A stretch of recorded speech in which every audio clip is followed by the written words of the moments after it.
শহীদ ওসমান হাদি, তিনি তো আমার ঢাকা বিশ্ববিদ্যালয়ের অ্যালামনাই। অলরেডি নবাব সলিমুল্লাহর উপরে, নবাব সলিমুল্লাহকে কেন্দ্র করে গত ১০৫ বছরে যে ধরনের কাজ হয়নি, আমরা সেটাকে মাথায় রেখে নবাব সলিমুল্লাহকে নিয়ে একটি বই বের করেছি, ইশারাত মঞ্জিল। ভেরি রিসেন্ট সেটি উন্মোচিত হয়েছে।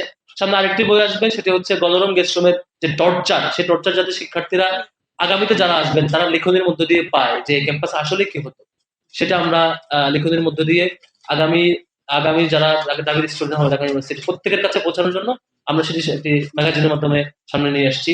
একই সাথে আমাদের ক্ষুদ্র নৃগোষ্ঠী যেসব গোষ্ঠী রয়েছে, যেসব জনগোষ্ঠী ভাষা হারিয়ে যাচ্ছে অলরেডি, চাকমা, মারমা, ত্রিপুরা, গারো সহ কিছু জনগোষ্ঠীর মধ্যে ভাষার প্র্যাকটিস আছে, আর অসংখ্য অসংখ্য জনগোষ্ঠীর মধ্যে নিজস্ব ভাষাটা হারিয়ে যেতে চলছে আর কি। তাদের ভাষা নিয়েও একটি ম্যাগাজিন আমাদের খুব শীঘ্রই রাষ্ট্রের পক্ষ থেকে আসবে।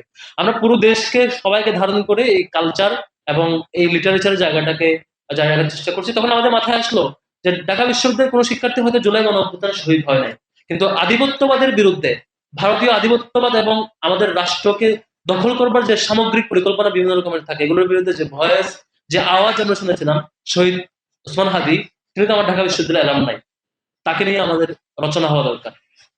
তো অনেকে বলেছেন তার জীবনী বের করলে ভালো। আর সবচেয়ে বড় শক্তিশালী পরামর্শ আসছে যে ওনার জীবনের চাইতে উনি যে বক্তব্যগুলো বিভিন্ন পডকাস্ট এবং বক্তৃতায় বলে গিয়েছেন টকশোতে, এগুলো এক একটি শক্তিশালী বাহক, শক্তিশালী মেসেজ যেটা আমাদের পুরো জাতিকে জাগিয়ে তুলতে পারে।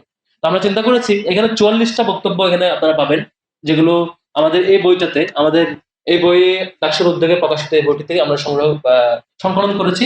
আমরা আশা করছি এই বইয়ের মধ্য দিয়ে প্রত্যেকটা পরিবারে, এই বাংলাদেশের প্রত্যেকটা শিশুর কাছে, তরুণের কাছে, শিক্ষার্থীর কাছে, বিশ্ববিদ্যালয়ের জ্ঞান অর্জন করতে চান এমন যেসব শিক্ষার্থী ইউনিভার্সিটির পুঁথিগত বিদ্যার বাইরে সমাজকে পড়তে চান, সেটি শহীদ ওসমান হাদির দৃষ্টির আলোকে পড়বেন। News desk, অন্যধারা।